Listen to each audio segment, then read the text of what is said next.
So as we begin, we pause to acknowledge the place we exist, connect, and create is the traditional unsurrendered territory of the Abenaki people, one of 5 Wabanaki nations who have a continued and enduring presence with this land. Presence with mountains, with vistas, with waters and winds. Presence with peoples, relations, with culture and creations. Presence with light. We learned that in Abenaki, Waban refers to the white flickering light in the sky, and the key is the word for land or the earth. So the Wabanaki are the people of the Dawnland. We honor Abenaki ancestors, past, present, and future. With that, I will add to that my greetings. Good morning. Welcome to this digital access series sponsored by the Vermont Arts Council. It's great to have you here. My name is Heidi Swevens. I use she, they pronouns, and for access purposes, I'll do a visual description of myself and surroundings. So I have blue eyes and pale skin with short brown hair. And today I'm wearing a teal sweater hoodie with a light blue down vest, and behind me is an abstract blue painting with some trees against a whitish wall. And I am the Director of Community Partnerships at Inclusive Arts Vermont. And I'm really excited to be here sharing some information, some questions with you. And now I'm going to pass it over to my colleague, Katie. Hi, good morning, everybody. I'm Katie Miller. For those I haven't met before, I'm the Executive Director at Inclusive Arts Vermont. A brief verbal description of myself and my surroundings. I moved my desk, so my background is a little bit different. I am a pale-skinned woman in her mid-30s. I have big, roundish, square frames on my glasses that are clear. Lots of freckles on my cheeks and my nose, and my hair is brown and gray and blonde. It's all sorts of colors, and it is half up today. And I'm wearing a white t-shirt and I have black headphones. My background are some gray blue walls and some chunky white trim and a big white dresser with a picture frame on it behind me. So first, I just want to invite you all, if you'd like, to share a brief introduction of yourself in the chat box, just so we have an idea of who's here today, maybe your name and if you're affiliated with any organization. That would be great. And I remind you all what I always remind you of, which is that we are human beings first, right? So if you need to take care of your biological needs, get some water, eat some food, use the restroom, get up and stretch your body, move around, be joined by people, big and small, pets, whatever, it's fine. Just be here as you are. And we 100% welcome that. We also invite you to participate in a way that works best for you today. So some people like to use the chat box. Some people like to use the raise hand feature or just physically raise their hand and speak out loud. Whatever works for you is fine if you want to contribute to the conversation. If for some reason you're raising your hand physically and I miss it, because that does happen with so many people in a Zoom space, you can unmute yourself and interject. That's totally fine, and we welcome that. And if you have questions you want to ask, and for whatever reason, if neither of those options work for you, you can always email me, and that's katie@inclusiveartsvermont.org, and I should see it. Every time not every time, but the first time you speak today, we'd love it if you could do a short verbal description of yourself like we did, if you're comfortable. And just a note that today's session, again, will be recorded and available on the Vermont Arts Council's website after this training. It usually goes up about a week after. We're so grateful to be partnering with the Arts Council on this series. And I'm going to put the link to that in the chat box right now. Is there anything I missed, Heidi? Oh, I don't think so. Okay. Yeah, it looks like the chat box is lively, so. Yeah, we've got, let's see. I'll just really quick run down the list of who we've got here. We have Rachel from the Current and Stowe, Karen from CVOEO, Michelle at the Arts Council, our colleague Shay, Michelle from the Kellogg Hubbard Library in Montpelier, Aaron from Brattleboro Museum. Lots of folks. I could go through the whole list, but we've got lots of folks here today, which is great. Yeah. And for anybody who wants chat box transcripts, we can download that, access it. There will be information. Katie's going to be putting in some bullet points that will be in addition to the auto captioning. So just highlights of the agenda and stuff. So if you're wanting to access that as we go, great. And otherwise, what you're part of what we'll learn today or we'll share today is that there's the before the meeting, the during the meeting, and the after the meeting, and all of that is ways that information is exchanged and shared. So thanks for that, Katie. Yeah. Are we ready to move into the what's next? Yeah, I think we're ready. Okay, so that was a sort of a transition to the overview of today. What we plan and intend to go over with room for questions in between. So we're going to start by defining accessible. What is an accessible, and I'm putting that in air quotes, meeting mean? And then we're going to go into a section with meetings and events, components and considerations. Then we're going to loop into before the meeting, during the meeting, and after the meeting. We're going to share some examples, and then we're going to wrap up with questions and reflections. And as Katie mentioned, all throughout, if you have a question, please, we'll do our best to time it. But this is interactive. We want to hear from you as best we can, so we make sure we're addressing your needs. We'll also stay for 10 minutes after, in case you have any questions that don't get answered in the moment. Does that make sense to everybody? Show of hands, thumbs up, nods. Yep.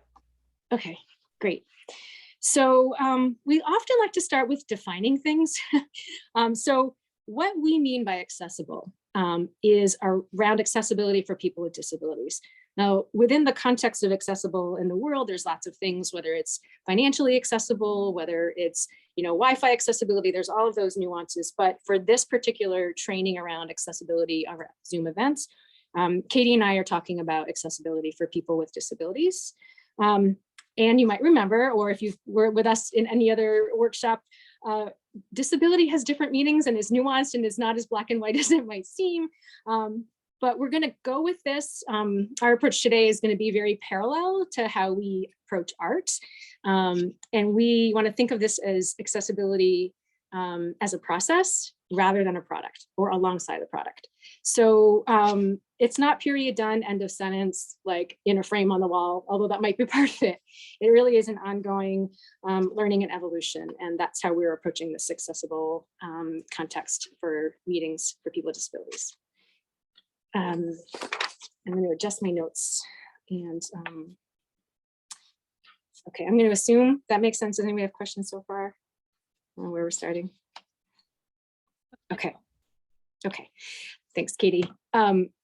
So what we're going to do in this first section about components and considerations is we're going to take some of the pieces and kind of list them out 1 by 1 or 5 by 10. Or we're going to take some of the things apart and then they all go together. So this is one particular order that we're talking about this. It's not a priority order. It's not anything other than these are some of the pieces that Katie and I thought were really important to consider when you are imagining an accessible Zoom meeting or event. So, so here we go. So the first one is the digital platform. Zoom is the one we're talking about here. There are multiple digital platforms now, and very parallel to physical accessibility in a physical environment. Starting with platform accessibility is really important. And so some of the things you want to look at or consider is choosing a platform that allows accessibility features to take place. Some of those will be things like auto captioning or live captioning, ability to have chat box interaction. Also, this is another sort of detail, the ability to pin ASL interpreters or any interpreters so that the Zoom screens can be framed in a way that allows for that accessibility feature to happen. And also multiple ways to engage in terms of a back and forth. And so those are some of the considerations. We can go more into those and if there's specific questions later on. Just as a side note, we're going to sprinkle some examples in. At the beginning of the pandemic, when everything was going digital, and Inclusive Arts Vermont kind of always has the question of access, I contacted the New England ADA to find out what they were using and why they were using it. And Zoom has the ability to call in as well as video in. So that was one of the things that was really important at the time. There's lots of changes, so I'm not doing a push for Zoom, but just some of the ways that you want to consider how people can interact with the digital platform was part of the consideration early on. And then there's another part, which is we wanted to stick with one thing so that it was like accessible and consistent in that way. And it's not that other platforms aren't consistent, but that's part of why Inclusive Arts Vermont went with Zoom early on in the pandemic. And then the next sort of bullet point under the digital platform is to recognize that even if the platform is technically accessible, so like all of the I's are dotted and the T's are crossed and you Google it and it's like, yes, yes, yes, accessibility, that doesn't necessarily translate into usability for everybody that you want to reach. I was just saying that we chose Zoom as a platform early on. There's other Google Meets and other things that have accessibility, but somebody has to know how to use them in terms of their accessibility. And that's true for people with disabilities, but that's also true sort of for all of us, right? Like it's a new platform, a new bell or a whistle or a new thing to do it. So when you're considering your platform, there's the accessibility, you know, the sort of, is it accessible? Does it support accessibility features? And then this recognition that even though that's the baseline, it may not be usable for everybody without the learning curve. If you have the capacity, you might want to consider, you know, just offering tutorials for, depending on the event, you know, if anybody's new to it or coming on a little bit early to answer questions, so that it kind of takes away that wondering or that uncertainty around how will I use it, how will I use this, how will I interact? And you can do this, as I was saying, you know, tutorials. Sometimes we have interns who support us with this offering, and you could do it ahead of time or after, just to make an opportunity for people to learn more about the platform itself. So like they can get into the digital space, whatever that means. Does that make sense to people before we move on? Yep, lots of head nods. Okay, thanks, Katie. Sometimes I feel like I just want a little bit of like, all right, we can keep going. So I appreciate that. So the next thing is the consideration of, you know, the event or the meeting or the performance's level of engagement in activities. And the first sort of question is, what are the goals of this event? Will it be a performance? Will it be participatory? Do we want people to talk back and forth? And part of that, in terms of the accessibility, links to considering the communication that will take place and the ways that communication will take place. As we've mentioned before, and we'll probably mention again, people communicate and show up in all different ways. And if the goal of the event has communication or interaction involved, then you just want to be sure that you plan ahead with accessibility from the start about multiple ways to invite engagement and to offer engagement for people. And I'm looking to my notes just to make sure I don't miss anything essential. One way that we hopefully model this is that people, even though it's a video platform, people can turn off their videos. They can be on or off. People can always pass on a question. My cat is echoing that. So you can invite people to speak, to contribute in verbal and nonverbal ways, spoken and non-spoken. And as a facilitator or as the presenter, you can just be aware, you know, again, depending on the kind of event or program, that there's more than one way that audience members will participate and communicate. Equally important is that there will be more than one way that presenters or performers or instructors will be communicating. So I'm going to take a side note with another example. Like oftentimes in the arts community nationwide, we talk about accessibility for audience members like in a theater, and then the stage or the green rooms or the restrooms may not be physically or otherwise accessible. So really this is when you're considering the kind of event and the goal of the event for participants as well as presenters, I think is just an important piece, that we're coming to a place where I think we're recognizing some of the inherent bias in our structures and in our places, and just want to, you know, make that known, that sometimes it's the the instructor or the performer that actually has the accommodation need and request. Let's see. A few other things on the digital platform to consider ahead of time. If there's a Q&A period, you want to make space for people to ask questions before and after in ways that are not necessarily in the digital type it in platform. Similarly with polls, they are not always accessible / usable. And I can use myself as an example on this. I'm sure there's things that are technically accessible. I just haven't learned them. And I'm going to hesitate with saying yeah, because some of them, you know, it just may not be something I do. So inherently, if you're doing a program, especially if there's a decision to be made along the way, you want to make sure that everybody is included in questions and answers and conversation and decision making. Again, that depends on the sort of context of the meeting itself.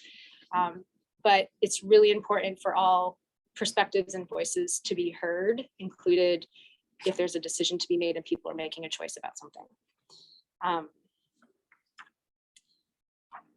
And this one note says to design with accessibility in mind. So from the start, all along the way, asking how is this accessible? Who's included? Who might we be missing? And time, I'm going to this will come up in a couple different places with decisions in particular, but in general, people make process in different time. People take in information in different time. And so if we have this before, during, and after the meeting, and we're kind of taking apart different pieces, you want to make sure that any decision or any process gives everybody involved enough time to make a decision they feel comfortable with. In some arts venues that, that looks a little different. Again, if people are passing, if they want to do, say the hokey pokey, right? You don't want to put your left leg in, but you're a little hesitant. Like that's a bit different than thinking about a budget or the decision of, where an advocacy group might be going. But just that sense of people do things in different time, and that is ordinary, and just create space for it so that it can happen in that way. The next thing on this list is a category that we've called communications and materials. And we have other workshops devoted to social media communications and how do you get that PDF accessible.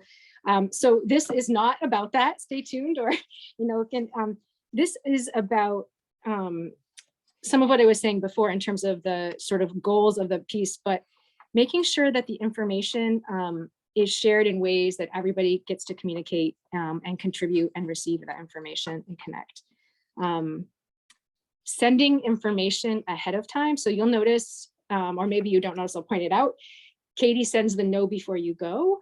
The know before you go is kind of a subject line that has been on websites before for physical accessibility. There was an organization called Disability Lead that I first saw it as the subject line for Zoom events. And I thought, oh, that is so clever. So essentially it puts what you need to know in an email ahead of time. And that includes things like the agenda, what to expect in terms of timing. In the ones for this series, Katie puts resources that you can look at ahead of time, a place to ask questions, what's going to be there for accessibility, who to contact if you have other accessibility requests. So all of that information comes ahead of time. The sort of timing has been about a week in advance, just so that people have time to process and organize it in their day-to-day work schedule or otherwise schedule. So just that's a really important thing. Heidi, sorry, this is Katie. I just want to interject really quick that we send that, we send it a week ahead of time, and then we also try to send it the day before or like sometimes the morning of, just so that people, maybe they didn't get the first one, or maybe they got it, but they can't find it, because I don't know about you all, but I get about 10,000 emails a day.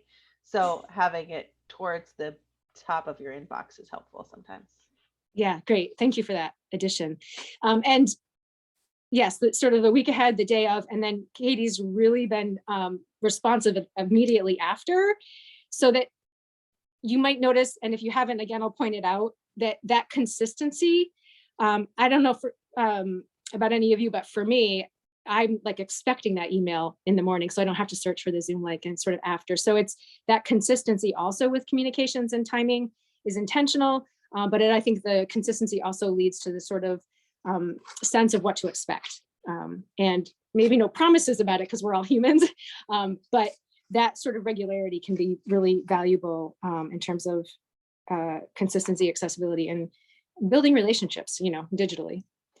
Sorry, this is Katie again. I have one more interjection. Yeah, no, please, this is teamwork, yeah. There are some things that I've started using recently that are going to make it sound less personal, but actually make the process much more easy, that I've discovered that I'm going to help with all of you. Because sometimes it's like, oh, well, what if I don't have time the day before or whatever? Gmail, if you use Gmail, and I believe Outlook has this too, this great feature where you can schedule emails ahead of time. So you can write it all out and then press schedule and send, and schedule it to go at a specific date and a specific time. So you prep it all when you have the time, and then it goes when it's supposed to.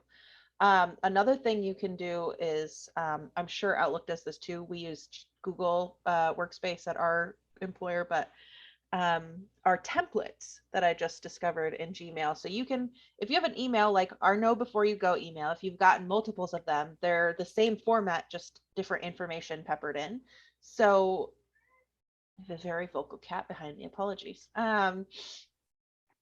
You can set that up as a template. So I pull up the template and then just change the information I need to, and I have it highlighted where I need to change it, all that stuff. If you can create a system for some of these things, it makes it feel much more doable, and you don't feel like you're having to remember to do it every time. It helps a lot. Yeah, great, thank you. Systems, systems for you all, for us all, is helpful for us in sort of delivering accessibility. A couple other communications things that I just want to highlight. And this is for access purposes, describe any visual image that is shared. Sometimes if there's a slide deck, another way to practice accessibility, not only in the moment, but is to have that sent ahead of time with all text, audio description or verbal descriptions. You'll notice that the access doesn't always have to be simultaneously in the moment. And it can't necessarily always be in the moment. So, one of the things that comes up around verbal description is that it takes time, or there's a timeline with that doesn't always flow into the overall agenda in a way that's as meaningful. So there's separate tracks that do verbal description. There's ways that it can be done before, somewhat during, and after. And one of the sort of key points there is to check with a person who's making the accommodation request around, what does this mean for you in this context? And this links to communications and materials because, like in the moment, Katie's been describing things, there's stuff in the chat box that may not be able to come out instantly. That might be a low vision or a blindness thing, but it also might be it just went so fast I couldn't read it. I don't know where it is, or I didn't have time to read it, or I just need to turn my brain off from the screen for a while. So planning for before, during, and after, and lots of different ways to access the information, whether it's content or creative artistic stuff, like all of those things are really important. I'm gonna just do two quick examples. The auto captioning that's a part of Zoom does not meet the ADA standards for accuracy for accessibility. And I think we said that in other places. I bring that up here because even though it doesn't meet the ADA standards, it might meet the person standards who wants captioning. So it's kind of taking a step back and not making any assumptions without connecting. So we've had an example where we put out, this is auto captioned, verbally described, let us know if you have other requests, and specifically have checked in with people to make sure that's meeting their access needs.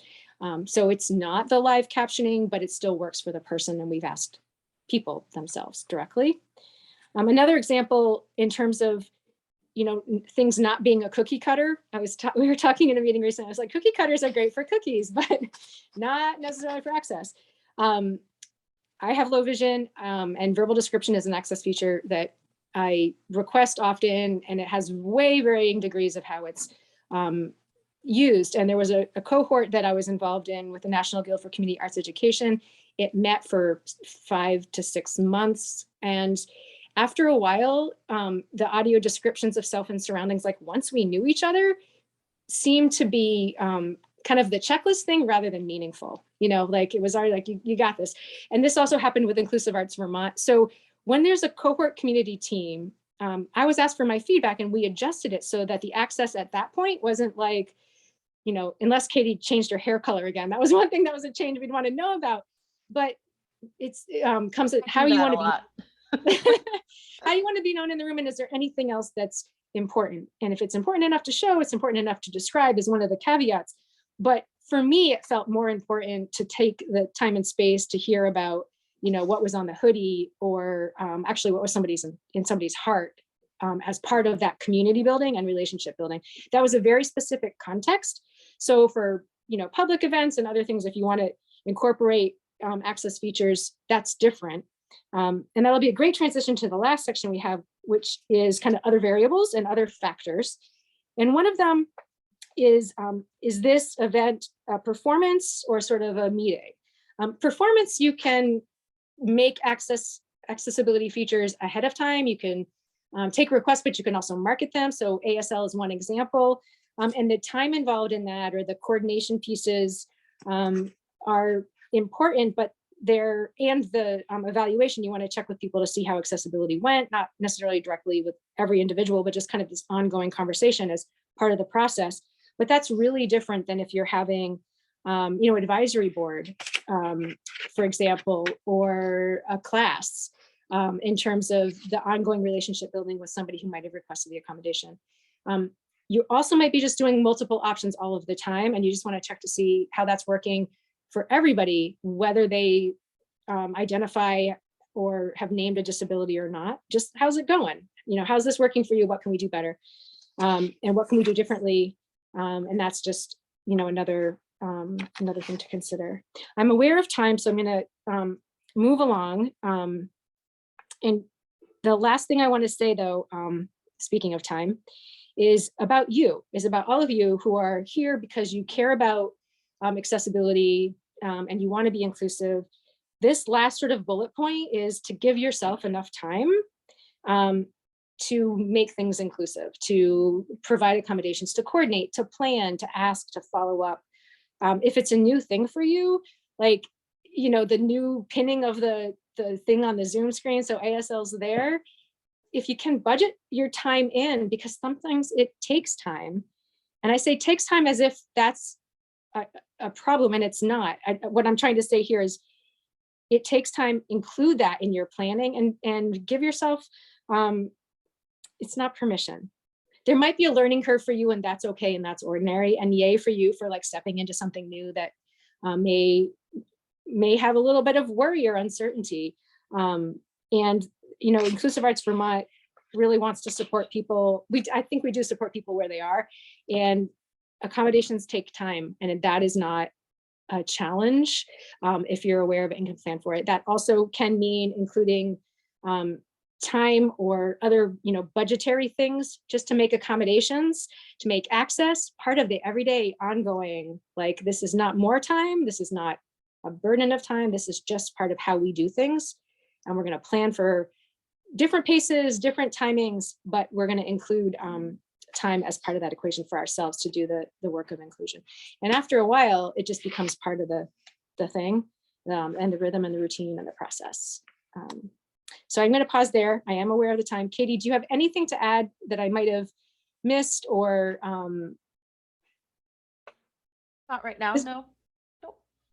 Okay, and do we want to ask if there's any questions now or go through the next section and then ask for questions all at once? I think does anybody have any questions now before we move on? Because sometimes I forget them if we move too far ahead.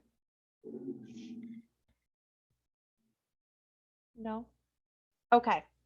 So I'm going to jump into the before, during, and after section. So I'm going to talk about today, what I'm going to talk about is Zoom specifically as a platform and what to do before, during, and after to help make it more accessible. So, and I'm going to share some links while I talk. So forgive me, I'm going to look away from my camera every once in a while to copy and paste. So the first thing you want to consider before your event is your marketing and outreach. When people are interacting with content that you're putting out there to promote your event or talk, even if it's just a meeting, making sure that there are places along the way for people to make accessibility accommodation requests is really important. Even if it's not in a formal way, just invite just an invitation for people to I'm trying to think of the line I usually use. It's something really simple, like, if there's anything we can do to make this meeting more accessible for you, don't hesitate to let me know. That can go a long way, and sometimes people share things and sometimes they don't. I'm going to put a link in the chat right now. If you've been in one of our trainings before, you've probably seen this. This is our question mark symbol tip sheet. Highly recommend, if you have any sort of visual materials, flyers, social media posts, whatever, putting that question mark accessibility symbol on that sheet with the contact information for a person who knows that they're the accessibility accommodation coordinator for that event. It says not only is there someone to contact, but we are willing, it promotes the message, like, we're willing to work with you and make this as accessible as we can. So that's a great first step. The next thing is to make sure you're preparing your presenters and facilitators with best accessibility practices. And we're going to talk about what some of those are. I'm going to share another link in the chat, and don't worry, these will all be emailed out after too, so you don't have to try to copy and paste and save all of them. This one is from our friends at the National Guild for Community Arts Education. And when you pull it up, there's a few like one thing says, column says before the webinar, and one says during the webinar. It's a lot of the things we're modeling today, like making sure that you're speaking at a slower speed, introducing yourself, doing short verbal descriptions, and some things I'm going to talk about later. But this one pager is a really great way to deliver that information to your speakers and give them a chance to absorb it beforehand. And the last one I'm going to share is to provide multiple ways for people to register for an event. So a lot of us just assume that everybody wants to register online because it's quick, it's easy, you could do it from your phone, right? Not everyone has a way to do that. Not everyone has the tech savvy to do that. Or some people just don't like to. So we like to offer, and I think it's best practice to offer multiple ways for people to register and make it very clear so that people don't have to go digging for a way to do that. So you can have a link. You can also say, you can also register by calling this phone number. And what we do is it's usually like 1 or 2 people per event will call us, and it's usually me or Kat, our development person, is on the phone with them, just typing their information into the online form. So it's a human being on the other end sort of helping fill out the form for them. We also give people an option to email. Sometimes, depending on what it is, we might offer a paper registration that people could mail in if it's for something bigger. Really, it's all about letting people, and this is sort of a theme for Access in general, letting people make the choice of how they want to interact with something and how they want to experience something. Okay. The second is, Heidi already talked about this, so I'm not going to go into too much detail, but then the know before you go email, or the know before you Zoom, provides information that all people with and without disabilities may want or need in advance of the meeting. Things like how to log in, the Zoom link, what access features will be included, and maybe give people ideas of things they can request, an agenda, and who to contact for troubleshooting. I think a lot of times people can have technical difficulties with Zoom, and providing a specific person to say, hey, if you can't get in, call this number or email this specific person, and they'll try to work with you to figure that out. You can also include ways in that for people to ask questions if they don't want to use the chat or raise their hand. And like Heidi already said, you send it a week ahead of time and then the day of, and trying to have consistency in the template and the timing is really helpful for people, so that say I want to know what the agenda is, but I've already been to 3 events in this series. I could say, okay, they sent me these before. I can quickly scroll through this really long email and know where to find the agenda, instead of if it's somewhere different every time, people have to go digging for it. And then lastly, before the event, you want to plan and coordinate different accommodations and different requests. So some of these might include making sure you know how to turn on the auto captioning on Zoom. That's something that we do in every single meeting. And you might also want to know, like, prep ahead of time, things like if you're going to make some sort of announcement like we do, the human first speech or announcement, just prep that ahead of time. I like to put all the links I'm going to share in or the text we share in the chat box. So sometimes while someone's speaking, we'll share an outline of what they're saying. That all goes into a Word document so that I can easily copy and paste it. Okay, does anybody have any questions about before I move on? No? Oh, go ahead, Dominique. Hi there. Good morning. I'm Dominique from Vermont Family Network. Dark hair, fair skin, ready for summer. No. I have a question. This question mark, is that sort of like a symbol that everyone would know?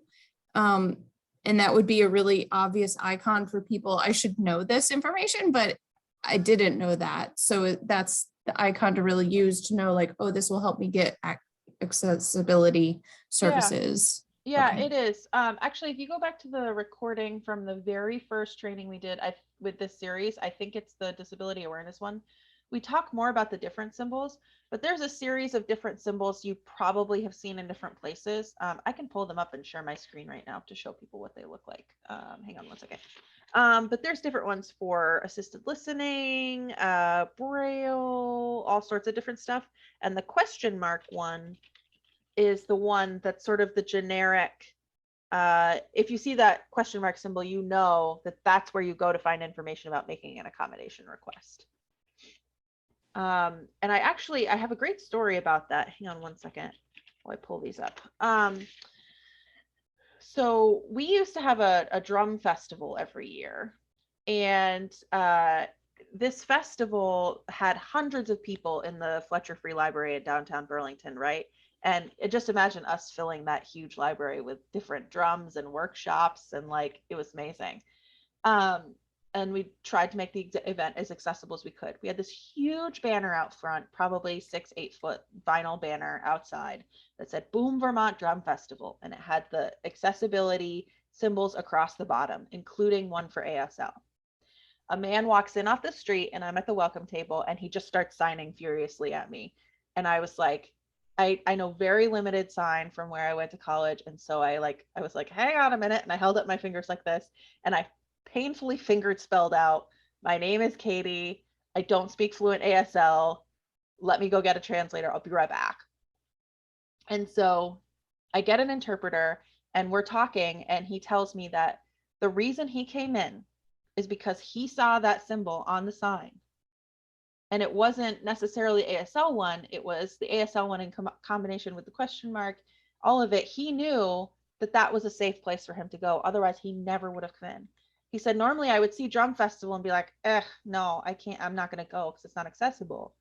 But those symbols tell a whole lot more than just the services that are provided. It tells people that the folks hosting it are at least willing to try. And that's sort of the first step, I think. I'm going to pull up these symbols now just to share them with folks so you can see sort of what they look like. Forgive Katie, me. might I just, oh, sorry, go ahead. This is just a Google search here. But as you can see, so this is a whole bunch of different grids of accessibility symbols. You've probably seen this one of a wheelchair before. There are all sorts of different ones that mean different things. These samples are Braille, large print, assistive listening, closed captioning. This one, it says accessibility underneath, but it's really it's sort of a universal marker for physical accessibility. ASL interpretation, the question mark for generic information, TTY, low vision services. So there's a symbol for pretty much anything. Go ahead, Heidi. Yeah, thanks. I was trying to go in your pause. The other thing about that question mark, just for consistency, is that it is usually followed by the contact name and, phone number, email of, if it's on a digital thing, as opposed to a physical environment where there's the information table about access, so that the question mark is like, this is where you go, and it's really easily found of who and how that person can get be contacted. That may not be consistent everywhere all the time, but in terms of a best practice, just to keep it as simple as possible with that standardized symbol, which, as Katie was saying, I'm just going to echo, means a whole lot more in terms of the symbolism of welcoming, not just the question mark help thing. It's a little big deal. Right. Like, I can tell you as the parent of a kiddo with disabilities, if I'm looking at, like, I don't know, going to some big event that's for kids and families, if they have a question mark symbol on there, it speaks volumes to me. But if I have to go digging to find who to contact to even know what sort of accommodations are already available, it's like, it's all about reducing not just on parents, but largely on people with disabilities, but it's about reducing that first step and the mental and emotional load on people to do that labor up front. So it's about reducing the labor of people with disabilities to go digging for that information, and instead just providing it up front, if that makes sense. Okay. I'm going to keep moving through. So during the event, there's another link that I'm going to share from our friends at the National Guild for Community Arts Education. They're pretty amazing.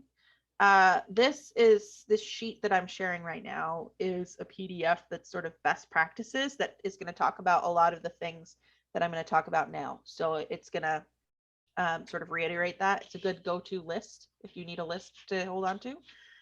The first thing is to sign on early and to offer that as an option to everyone else. So you'll notice we often say, oh, Heidi and I will be there 15 minutes early if you want to sign on and test out your tech stuff. Because there are still people out there who haven't tried Zoom or have a lot of anxiety around these digital platforms, and just giving people the space to get on, get all their tech stuff sorted out so that they can be present and fully there when the meeting starts is helpful. The second is to enable auto caption. You have to, I'm going to share the link for Zoom's accessibility page, which details the how-to of how to do these things. I'm not sure about now, but as of at least a couple months ago, you still had to go into Zoom, like on your internet browser settings, to turn on the ability to turn on auto captions, and not just the desktop like client app. I don't know if I'm using the right word there, but first. But turning on auto captions, it's totally free, and it's a way to make it accessible to lots of different folks, not just for people who are deaf or have some sort of hearing loss, but people like myself. I have ADHD, and the captions really help me stay focused. It's the ability to take in information in more than one way, and just giving people that choice. I wish there was a way to have it just turn on from the beginning every time, so you didn't have to remember to turn it on. Maybe someday Zoom, maybe they'll hear me, my plea. We will have that happen. The next thing is verbal descriptions. You can, Heidi and I did a verbal description and alt text training, I think it was last month. You can go back and check that out if you're interested in how to do verbal descriptions. It's a really verbally describing the images, graphics you use on screen, yourself and your surroundings, is a way to make it more accessible for people with blindness or low vision. Identifying yourself when you're speaking. This is really helpful for ASL interpreters because they will often sign your name before they start signing what you say. It's also helpful for those who are listening in and don't have their video turned on for whatever reason. It's helpful for lots of different folks. So you'll often hear us say, oh, this is Heidi or this is Katie, especially if you're in a really big group conversation. This isn't something we do internally at our meetings as much, largely because there's 5 of us and we know the sounds of each other's voice by now. We've been listening to it for a long time on Zoom. But in bigger settings like this, it's really helpful, especially if all of us were speaking right now in different turns. It's helpful. The next thing is to take regular scheduled breaks. Usually it's at about somewhere between 40 minutes and an hour is where you want to take your first break. And sometimes we do fun stuff where we like play a song and we invite people to get up and move around. Sometimes we just take a break. And that's as much for the presenters as it is for the people participating. Encourage multiple ways to participate. We've modeled a lot of this already today, but inviting people, use the chat, speak out loud, raise your hand, use the raise hand feature. Just inviting multiple ways to engage with the conversation and the information, and then taking, if folks are sharing in the chat, make sure to share that out loud as well so that everyone's also receiving that information. The last couple is to, if you can, use a microphone and headphones. The headphones are helpful for everybody, but it helps you hear other people better. And the microphone just ups your sound quality. And honestly, these headphones that I'm holding up right now, these simple black headphones, I get in a pack of like 12 from Amazon. I buy so many at a time because my children and my cats destroy them, but they work really well. And the simple little microphone just amps up your sound a little better than if you're 3 feet away from your camera or your computer. Dominique said those breaks would be so helpful for interpreters who are sharing so hard to share the information. Yes. Interpreters, I think it's actually in their contracts that they need breaks every so often. ASL interpreters often work in pairs because it is a really intense job that they're doing. They are listening to people speaking, translating it in their brain to a physical language, and communicating it usually with a lag. So they're listening while they're talking, something totally different with their body. And it is intense. It's intense brain work. It's intense physically. And they usually trade off every 15 minutes or so. Or sometimes they work in tandem. Like we have this artist talk series that we're doing right now online, and we have 2 interpreters. So one is signing for one person in the interview and one is signing for the other. But yes, ASL interpretation is intense and amazing, and it's just a really incredible skill. Avoiding a busy background. This, I think, a lot of us have come to sort of naturally on our own, but it's helpful for everybody. I can see, I don't want to call anybody out, but I can see that Darlene has this really awesome blue background in front of your stuff.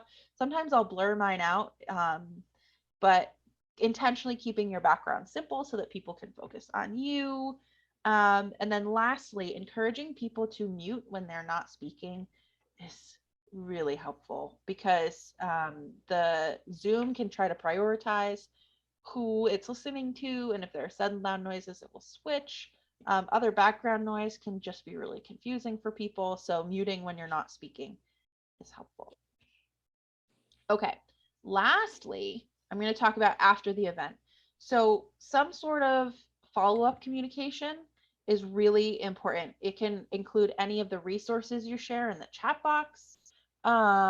You can reiterate any information. We like to send a survey, so if it's a recurring thing, the survey link we send, we look at it before we plan the next month's training so that we can take that information or feedback from folks, whether it's constructive and improvements we can make or positive feedback about things we can continue doing, and we make sure that that's included. It's a really great way to get immediate feedback from folks who might not necessarily reach out to you individually and say, hey, it would have been helpful if you had turned on auto captions, or hey, I really liked it when you did those verbal descriptions, thanks so much. And people often will come up with things that you didn't even think of. Okay, I just did a whole lot of talking at you. I shared a whole lot of links for you. What does this bring up for people? Does anyone have any questions or thoughts about what's been shared?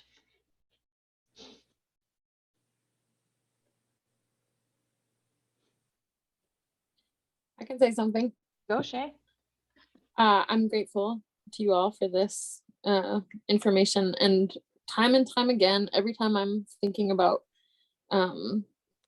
access and accessibility, I think about, I've said it before in one of these other trainings, like the sort of frantic pace at which we are accustomed to working or being online or planning our events. Nonprofit pace is like a thing many of us know about. And just that it's beneficial in so many different ways to build in time for planning. And that so much of accessibility is just showing that you've thought of the diversity of people's needs beforehand.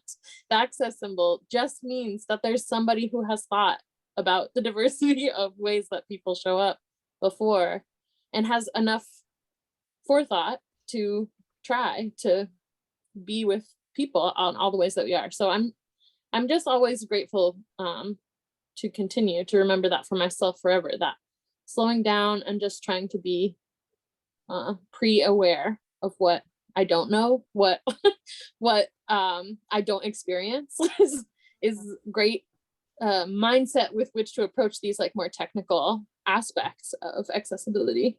Yeah. Just like having a learner's mind about it is really helpful to me when I'm trying to think about how I'll carry these practices into all the different aspects of my life and work. Yeah, thanks, Shay. I was just thinking about one more thing that I could add, which is, oh no, it's gone from my brain. Nope. You all just watch that happen in real time. It's gone. Maybe it'll come back. Oh, I remembered. Okay, so just like meeting in a physical space, right? There are lots of social norms and lots of the ways we do things just because it's the way we do things. Zoom is the same way, but Zoom also has these little pockets where the way you do things at Vermont Family Network might be the way different than the way we do our meetings at Inclusive Arts Vermont or the Arts Council or wherever. So making sure you're sort of establishing those from the beginning every time so that people know, like, okay, if I want to speak, how do I tell people that I want to speak next? Do I physically raise my hand? Do I use the feature? Do I just talk? Like, what's and things like that can be really helpful for folks to know what to expect. Yeah. I want to piggyback off that, Katie, and just say when you're establishing group norms or practices, one of them that Inclusive Arts Vermont has used in a couple different cohorts of disabled artists, disabled dancers, is the sort of, it's okay to be human. It's okay to remind people of these practices if we forget. Like if somebody, I just forgot to say, this is Heidi, or if somebody forgets an audio description, or if there's something that is like very human mistake, the practice is to remind people and then kind of move along. So it really, the intent behind that is to create a safe space to both do new things and also to say, hey, I need this, or what about this? So that it's a back and forth. And that's a community thing in certain spaces, not in everyone. But just to bring to this conversation some of what the disabled dancers and others have said is that, because one person in particular, we sent email reminders. They said, oh, could you text me? And I hesitated because I thought, I'm not sure how I'm going to remember to do this text. And he said, oh, well, if that's a burden, and that word burden was so meaningful to me because it wasn't a burden. I was just trying to figure out how to create a system for me that I could connect with this person in the way that he was asking for. And so in my humanness, I said, let's experiment. Like, are you willing to give this a try? So here's what we'll do. We'll see how it works. And then we'll go from there. But that was because our world is so, this is a collective society thing. I'm going 30,000 foot.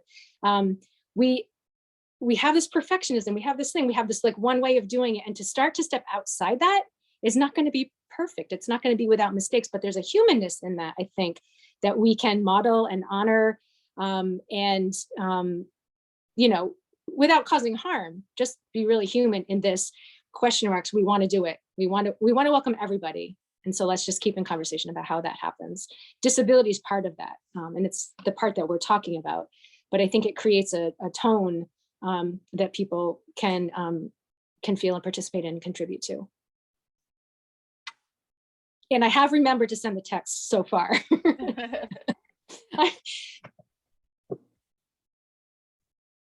Are there other questions, reflections? I'm curious if there are no more questions, if folks want to share either out loud or in the chat, one thing you learned from today that you're excited to to start using in your work.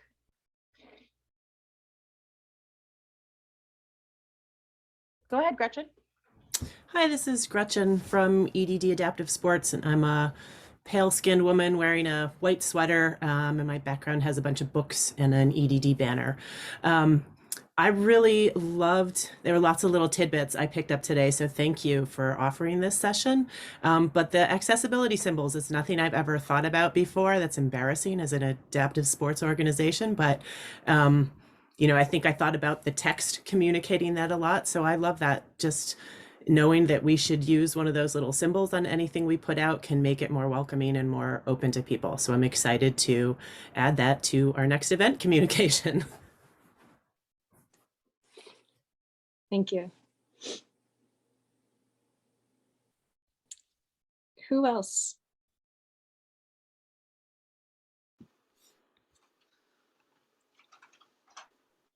Go ahead, Darlene. Well, as you were talking about the theater, the stage, the green room, all that jazz, I was just, I'm the director of a theater program in Brattleboro for people with disabilities.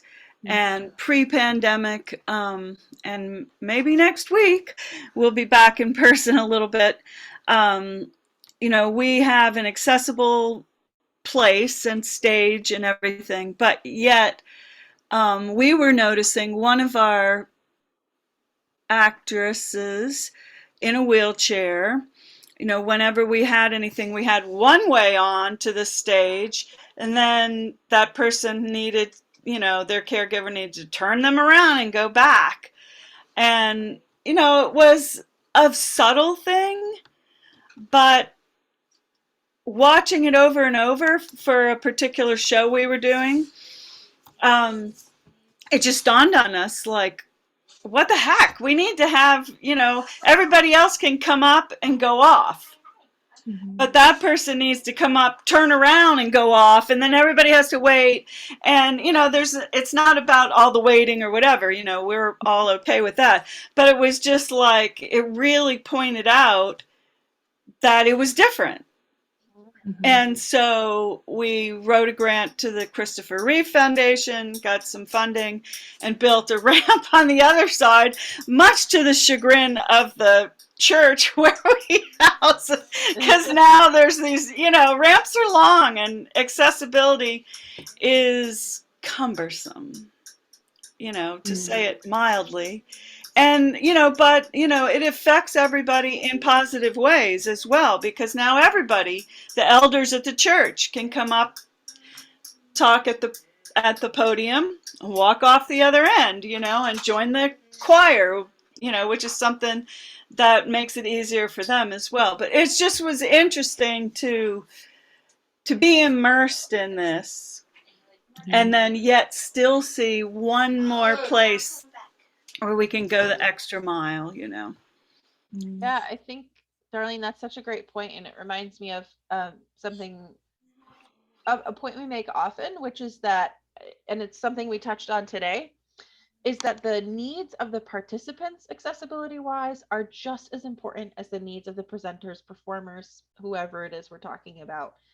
Performing arts is a great example. Often, performing arts venue might go to great lengths to make the space accessible for visitors and audience members, but what about the stage isn't accessible, so, or something like that. So that's what we're talking about today too, is making sure that it's accessible for everyone involved.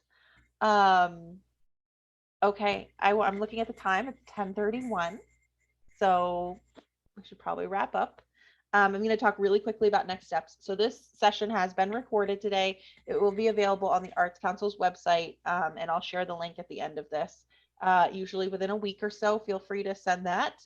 I'll be sending an email. It might not be today. It'll probably be tomorrow with the evaluation and all of that. If you have feedback, please share it with us. It helps us keep making these better and better for you. Next week, same time, 9:30. We will be here for open office hours. So if you've had any questions come up around accessibility, come hang out, chat with Heidi and I. And next month will be accessible web design with Pete and Peter from Accessible Web in Burlington. So tell all your friends, because it's going to be a good one. And Katie, I want to add also that stay tuned for Inclusive Arts Vermont is going to be doing another accessibility from awareness to action deep dive series with organizations beginning at the end of March. Shay and I will be co-facilitating that. So that's where organizations and individuals, if they want, can sign up, and we do workshops and consultations. So it's really an individualized, lots of this content, but specific to programs and practices within your organization, some more one-on-one time. So stay tuned for that. It's coming soon. And thanks for going over a couple minutes of prioritizing people over calendar. Yeah. All right. Thanks so much, everybody. We'll see you soon.